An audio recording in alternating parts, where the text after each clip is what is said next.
والجماعت په دې وخت کې د صحیح زدارو ما چې دا یو کلی معیار دی په یو خبره ته کو هغه دا چې صحیح اهل سنت و جماعت چې بے چونو چرا سنیو هغه به درته لبیک یا رسول الله وایي سبحان الله دا ناره چې څوک وایي دا بے حسابه بے کتابه بے چونو چرا سنی دی سبحان الله او چې دې کې درته څوک خبرې کوي لږ تپوس خو دې وکړه بیا که نه چې اشنا دا ته چې د دې لبیک یا رسول الله د دې نارې مخالفت کوي آخر پدې کې شرعي نقصان څه دی هغه خو راته ووایه که ته یا رسول الله وایې نو دا لبیک چې ورسره ملاو شو دا خو صحابو ملاو کړی موږ خو نه ملاو کړی نو دا خو د صحابو ناره ده په صحابو کې چې دا ناره دومره مشهوره وه ګورئ هغه حدیث چې تاسو رسول الله د علماؤ اورېدلي حضرت معاذ بن جبل رضی الله تعالی عنه کې مقدر صحابي دی حضور علیہ السلام وضو یا معاذ دیوی لبیک یا رسول اللہ لک سار پس حضور تبیا آواز کی یا معاذ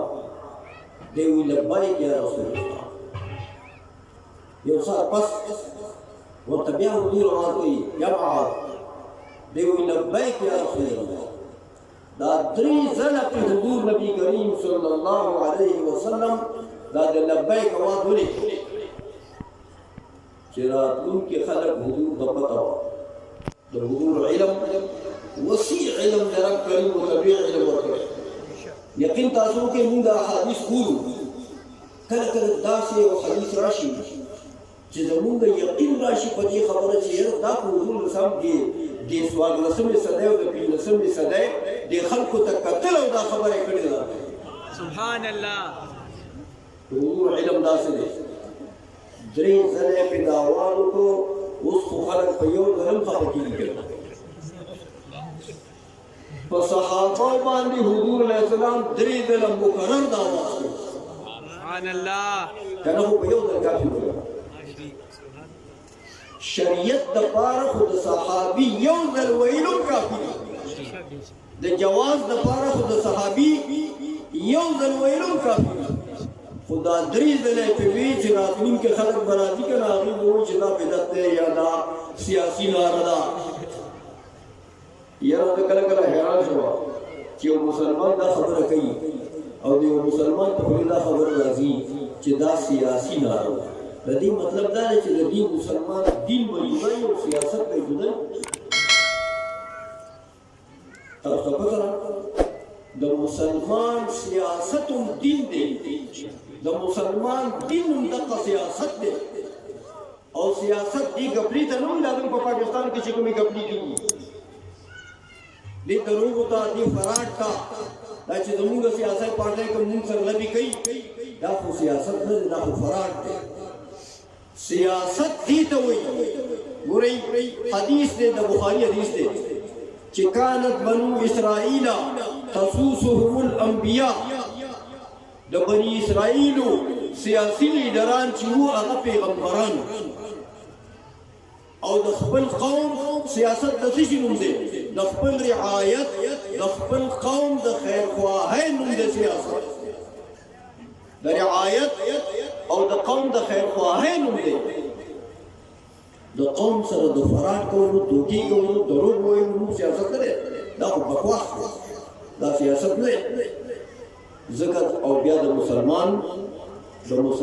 دین اسلام سیاست هم دی دین هم د مسلمان بل سیاست نشي کېدای فراډ دوکې دروغ دا خو په اسلام کې حرام دي ناروا دي ځکه زمونږ دین اسلام دی زمونږ سیاست هم اسلام دی زمونږ سیاسي منشور هم اسلام دی زمونږ سیاسي دستور هم اسلام دی او چې په دې باندې خدای پاک د ژوند تېرولو چاله توفیق ورکړي د هغه نه لوی خوشنصیب به وګوري لږ غوندې هغه خلکو نه تپوس کوئ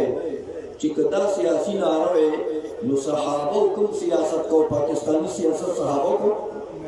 هغه بوله دا ناروا حضور علیہ السلام په ویلي درې ځله والا خو وایي دا دین دی دا د ادب لفظ دی ګورئ دا یا رسول الله په ټول وایي که نه خدای لبیک سره خدای خبر څه جګړه کړې ده چې په دې لبیک خفه کېږي یا رسول الله وایي خو چې لبیک ورسره کېږي بس بیا خفه شي هلکه لبیک معنا څه ألب لك البابين علماء ترجمه کوي چې چاته لبیک وای دا غي مطلب دا دی چې زستا په خدمت کې بار بار حاضر یم سبحان الله یو ځنا چې چاته لبیک وای دا غي مطلب څه دی چې زستا د خدمت کولو لپاره بار بار حاضر یم سبحان الله نو چې رسول الله ته مونږ دا لبیک نه وایو نو آخر وخوره ته ښایي هغه څوک چې چاته ووایو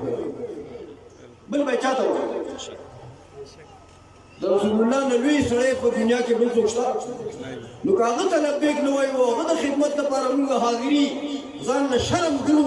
نو راته ووایي چې چاته به یې وایو ورونو دا د مسلمانانو لپاره د خوشحالۍ لاره ده پکار چې د مسلمان دل په دې باندې زړه په دې باندې باغ نه چې په خپه شي الله جل جلاله دې مونږ ته صحیح د حضور اسلام اتباع نصیب کړي او د حضور اسلام صحیح محبت دې الله جل جلاله دې نصیب کړي او چې چا په ځکه کې محبت خدای شته چې لا لبیک ناره وریږي نو دوی د الله سره باغ دې خوشاله